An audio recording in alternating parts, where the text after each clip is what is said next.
Good morning మా, price the lord. ఎలా ఉన్నారు? బాగున్నారా? మీరందరూ బాగుండాలని ప్రతినిత్యం మేము ప్రార్థన చేస్తున్నాం. దీవించబడాలని, ఆశీర్వదించబడాలని, ఉన్నతమైన కృపలో ఉండాలని దేవుని యొక్క సన్నిధిలో నిత్యము మీ కొరకు ప్రార్థన చేస్తూ ఉన్నాం. క్షేమముగా ఉన్నారు కదా? అందరు సంతోషంగా ఉన్నారు కదా? సంతోషం. ప్రతి ఉదయము ఇలా ఒక మాట తీసుకొని మీ అందరి ఎదుటికి రావటానికి దేవుడు నాకు ఇచ్చిన ధన్యతను బట్టి, కృపను బట్టి దేవునికి వందనాలు చెల్లిస్తున్నాను. ఈరోజు దేవుని యొక్క మాట ద్వితీయోపదేశకాండము 28వ అధ్యాయము 4వ వచనం. నీ గర్భఫలము, నీ భూఫలము, నీ పశువుల మందలు, నీ దుక్కిటెద్దులు, నీ గొర్రె మేకల మందలు దీవించబడును. ఈరోజు దేవుని యొక్క మాట ద్వితీయోపదేశకాండము 28వ అధ్యాయము 4వ వచనం. నీ గర్భఫలము, నీ భూఫలములు దీవించబడును. ప్రియ విశ్వాసి, ప్రియ దేవుని బిడ్డ, ఈరోజు దేవుడు మనతో మాట్లాడుతూ ఉన్నాడు. దేవుడు అంటున్నాడు, నీ గర్భఫలము, నీ భూఫలము, నీకున్నటువంటి సమస్తము కూడా నేను ఆశీర్వదిస్తానని కదా.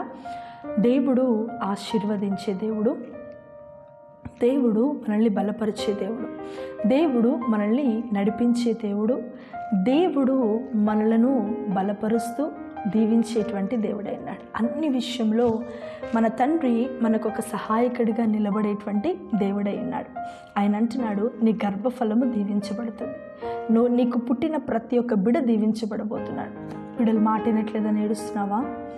బిడలు నా మాట దాటిపోతున్నారు ప్రభా, నా చేయి దాటిపోతున్నారు ప్రభా, నేను ఎంత ప్రార్థన చేస్తున్నా వారి జీవితంలో వారు ఎలాంటి ఎదుగుదల లేదు ప్రభా, వారు కఠినులుగా మారుతున్నారని ఏడుస్తున్నావా? లేదా నా పిల్లల జీవితం సరిగా లేదు ప్రభా అని బాధపడుతున్నావా?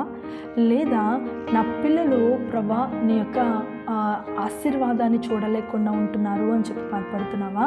ఈరోజు దేవుడు అంటున్నాడు, నీ గర్భఫలము దీవించబడబోతుంది. నీకు పుట్టిన ప్రతి ఒక్క బిడను దేవుడు దీవించబోతున్నాడు. నీ గర్భఫలమును దేవుడు ఆశీర్వదించబోతున్నాడు.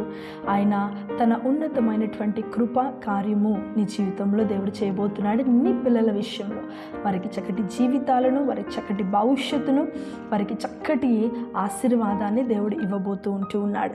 ఆయన అంటున్నాడు, నీ భూఫలము దీవించబడును. నీ కలిగి ఉన్నటువంటి సమస్తమును దేవుడు దీవించబోతున్నాడు. అది నీ భూమియే కావచ్చు, నీ పంటే కావచ్చు, నీకున్నటువంటి ఆ సమస్తమును దేవుడు దీవిస్తూ ఉన్నాడు.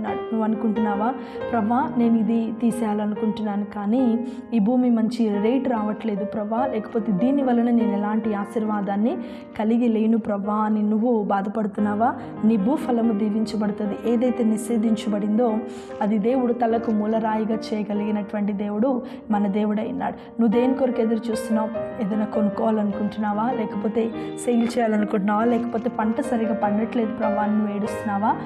దేవుడు నీ జీవితంలో కార్యం చేసి నీ భూఫలమును దేవుడు దీవించి ఆశీర్వదించి దేవుడు ముందుకి నడిపించబోతూ ఉన్నాడు. కాబట్టి నీ గర్భఫలము, నీ భూఫలము, నీ కలిగిన ప్రతిదీ కూడా దేవుడు నిన్ను దీవించి నిన్ను ఆయన ముందుకి నడిపించబోతున్నాడు. అలాంటి కృప, మహిమ, దీవెన దేవుడు మనకి అనుగ్రహించును గాక. ఆమేన్. ప్రార్థించుకుందామా?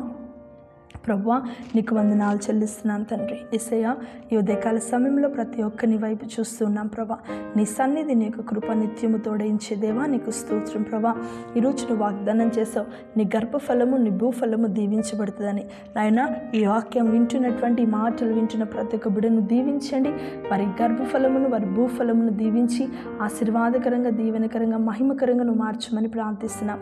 అయ్యా, నీ యొక్క ఉన్నతమైనటువంటి కృప, నీ సన్నిధి నిత్యం వారికి తోడై వారి బిడ్డల్ని దీవించి వారి చక్క ఉన్నతమైనటువంటి కృప కార్యములు వారి జీవితంలో జరిగించి నీవే మహిమ తెచ్చుకోమని మా ప్రభువును ప్రియరక్షకుడినైనా యేసుక్రీస్తు పరిశుద్ధ నామమున ప్రతి ఒక్క బిడ్డని చేతులకు అప్పగిస్తూ వారు దీవించబడి ఆశీర్వదించబడుదురుగాక అని ప్రార్థిస్తూ ఉన్నాను తండ్రి. ఆమేన్. ప్రైజ్ లార్డ్ అమ్మా. దేవుడు మిమ్మల్ని, మీ కుటుంబాలను, మీ గర్భఫలాన్ని, మీ సమస్తాన్ని దేవుడు దీవించి ఆశీర్వదించుగాక.